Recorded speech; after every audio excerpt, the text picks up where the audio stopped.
مجھے شدید بخار ہے، 2 گھڑی دیکھنے کو آ جاؤ۔ انداز تحریر اسی کا تھا۔ میں اس کی تکلیف کا سوچ کر تڑپ اٹھی، بغیر سوچے سمجھے اس کے دوست کے پیچھے چل پڑی۔ ذرا آگے آئی تو اسکوٹر نظر آیا۔ وہ بولا اس پر بیٹھ جاؤ، بس 2 منٹ میں پہنچ جائیں گے، واپس بھی اسی سواری پر لے آؤں گا۔ نہ جانے کدھر کس راستے پر وہ مجھے لے گیا۔ اس وقت میری مت ماری گئی تھی۔ اسد کے بخار کا سن کر اس کے پیچھے چل دی، حالانکہ مجھے واپس گھر کو پلٹ جانا چاہیے تھا۔ اسد کی سوچوں میں ایسی ڈوبی ہوئی تھی کہ اندازہ نہ ہوا کتنی دور چلی آئی ہوں۔ جب ایک مکان کے سامنے اسکوٹر روک کر اس نے اترنے کا کہا تو مجھے ہوش آیا۔ اب میں کلی طور پر اس کے رحم و کرم پر تھی۔ مکان کے اندر پہلا قدم رکھتے ہی دل نے کہا کہ تم نے یہاں آ کر بڑی غلطی کر دی۔ دھڑکتے دل کے ساتھ آدھی رات کو میں ایک انجان گھر میں داخل ہو گئی۔ تصور میں اسد کا چہرہ تھا اور کچھ سوچ نہ تھی۔ جب اندر گئی وہاں بستر ضرور بچھا تھا، مگر اس پر اسد نہ تھا۔ ادھر ادھر دیکھا، شاید دوسرے کمرے میں ہو۔ ابھی میں جائزہ لے رہی تھی کہ دروازہ بند کرنے کی آواز آئی۔ وہ شخص جو مجھے لایا تھا دروازہ بند کر چکا تھا۔ اتنے میں دوسرے کمرے سے 2 اور آدمی بھی آ گئے، مگر ان میں کوئی اسد نہ تھا۔ میں نے پوچھا اسد کہاں ہے؟ ان میں سے ایک بولا اسے بھول جاؤ، وہ دریا میں ڈوب چکا ہے۔ اب ہم ہیں تمہارے اسد۔ اس کے بعد کیا کہوں؟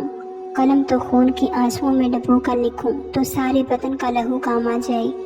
میں کتنی بے بس لڑکی، اور یہ انسان نما درندے جو قدم بنا سوچے سمجھے اٹھایا، مجھے وہ کس راہ پر لے آیا۔ رات سر پر سے ایسے گزری جیسے ڈائن ہو۔ ہزاروں گیت اور چیلیں چلاتی ہوئی کانوں میں محسوس ہو رہی تھی۔ صبح ہوئی بھی تو کتنی سیاہیاں سمٹ کر میرے دامن میں لے آئی۔ اجالا تو پھر ہوا ہی نہیں۔ میں نے اگر ایک غلطی کر لی تو دوسری نہیں کرنی تھی، مگر اگلی سب سے بڑی غلطی یہ کی کہ ابا کے خوف سے صبح گھر پہنچنے کی کوئی تدبیر نہ کی۔ حالانکہ میں چاہتی تو صبح گھر چلی جاتی، جو ہوتا سو ہوتا۔ بابل کی چھت سے تو نہ جاتی، مگر میں تو وہیں بیٹھی روتی رہی، اسد کو کوستی رہی کہ اس نے یہ سب کچھ میرے ساتھ جان بوجھ کر کیا، یا وہ خود کسی کا شکار ہو گیا۔ بھول پن سے اپنے کسی دوست کو اپنا رازدار بنا کر ان کو موقع فراہم کیا۔ یہ عقدہ تو کبھی کھل ہی نہ سکا۔ گھر جاتی تو یہ عقدہ کھلتا، لیکن گھر کس منہ سے جاتی؟ میری حالت میری بربادی کا نوحہ تھی۔ بھلا کون مجھے قبول کرتا؟ شاید ابا جان مجھے دیکھتے ہی شوٹ کر دیتے۔ دوپہر تک میں روتی رہی۔ وہ لوگ گھر کو تالا لگا کر چلے گئے۔ میں نے پاس پڑوس میں جھانکا اور نہ شور مچایا۔ یہی جی چاہا کہ اپنی بدنامی کا سہرا گانے سے بہتر ہے کہ یہیں پیاسی دفن ہو جاؤں۔ شام کو وہ لوگ آ گئے، کہا کہ یہاں رکنا ٹھیک نہیں، کسی نے پولیس کو اطلاع کر دی ہے۔ ان کے ہتھے چڑھ گئے تو اخباروں میں تصویر آ جائے گی، بہتر ہے نکلو یہاں سے۔ انہوں نے نہ تو مجھے اسد تک پہنچایا اور نہ میرے گھر تک، بلکہ ایک کار میں لاہور لے آئے اور یہاں شاہی محلے میں ایک عورت کے گھر پر چھوڑ کر چلے گئے۔ اس عورت نے مجھے دلاسا دیا۔ وہ کہتی کہ مجھے ماں سمجھو، مگر وہ ماں نہیں، ماں کے نام پر دھبا تھی۔ وہ مجھے ہیرا کے نام پر متعارف کراتی تھی۔ نہ جانے کب تک یہ ہیرا اس گندی جگہ پر بکتا کہ ایک روز ایک شخص جو وہاں اپنا دل خوش کرنے آیا تھا، میں نے اسے اپنا قصہ سنا کر التجا کی کہ مجھے میرے والدین تک پہنچا دو، بے شک وہ مجھے مار دیں، اس جگہ رہنے سے تو باپ کے ہاتھوں مر جانا بہتر ہے۔ اس آدمی کو ترس آیا اور اس نے مجھے میرے گھر تک پہنچا دیا۔